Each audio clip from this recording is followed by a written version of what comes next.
White House Press Secretary Kayleigh McEnany tests positive for the virus just days after the president, and Kayleigh McEnany joins us now. Kayleigh, great to see you. First off, how are you feeling?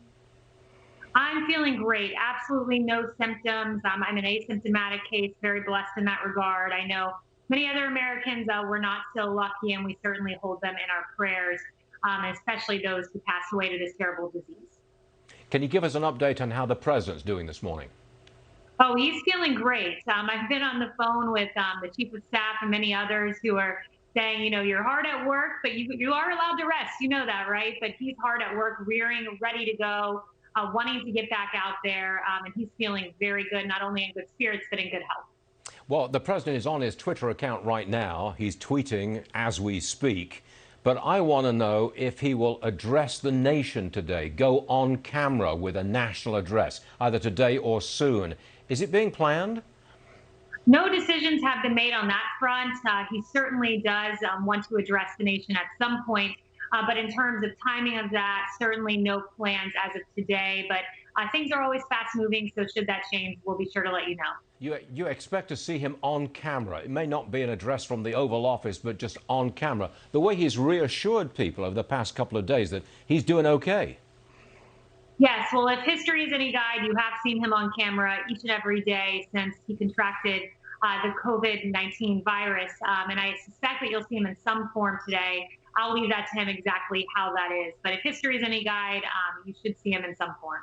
Okay, Kayleigh, let's go back to the White House nomination ceremony for Judge Barrett. A lot of people are calling it a super spreader event. What do you say about that?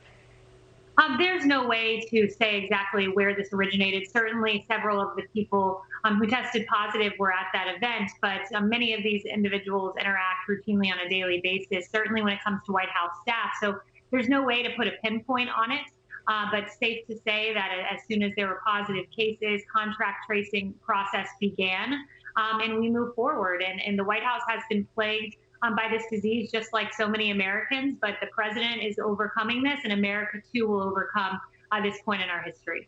The spread of the virus to a number of Republican senators and members of the administration, well, that's clearly upset the campaign, and the president's positive rating has also upset the campaign. But has the spreading of the virus within the administration or within the Republican Senate, has it disrupted the functioning of government?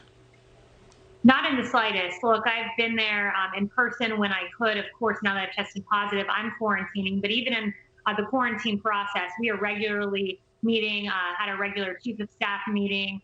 All of the typical meetings we have in the morning have continued. Some of us are doing it remotely, others of us in the building. But we move forward. The president, just over the weekend signed, I believe it was a dozen documents, 2 proclamations, and he moves forward with the work of the American people. He hasn't missed a beat. I got to say, Kayleigh, that I was really shocked at the media's reaction when the president walked out of Walter Reed. It was a vituperative response in the extreme. What's your response? I've never seen such disdain, animosity, rage at the notion of the commander-in-chief contracting COVID and then coming over and getting over it. This should be a moment where we say we're grateful that he's healthy and good spirits. And not only that, most of all, it's an acknowledgement, really, that the fact that the president was able to come through this, it's an acknowledgement of what this administration has done. When we began, this disease was something no one had seen come in. There were no identified therapeutics or testing, but President Trump got us dexamethasone, monoclonal antibodies, which are looking very good right now, remdesivir.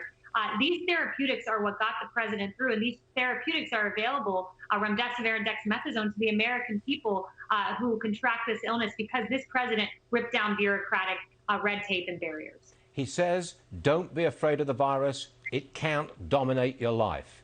Is he trying to rally our country's morale and make a new start in responding to this? That's exactly it. Look, the economy is open. Americans are going back to work. He doesn't want the American people to be fearful. He's clear-eyed at what this virus is like. He himself has gone through it. But being clear-eyed also is paired with being optimistic about our future, giving the American people encouragement that we can go back to work safely if we wash our hands, socially distance, wear masks when we can't do so, we can overcome this. And it doesn't mean re-shutting down the economy, as some on the Democrat side would like to do. It means reopening and doing so safely and cautiously. You tested positive. You told us this morning you have no symptoms, but may I ask, are you taking anything? All I'm taking is zinc and my vitamins, but no therapeutics. For me, they're not necessary at this point. Just that zinc and my vitamin C and D. Kayleigh, you're a great friend to the program. We always appreciate you being here, and we wish you well indeed, and to the president as well. Thank you, Kayleigh. Thank you, Stuart.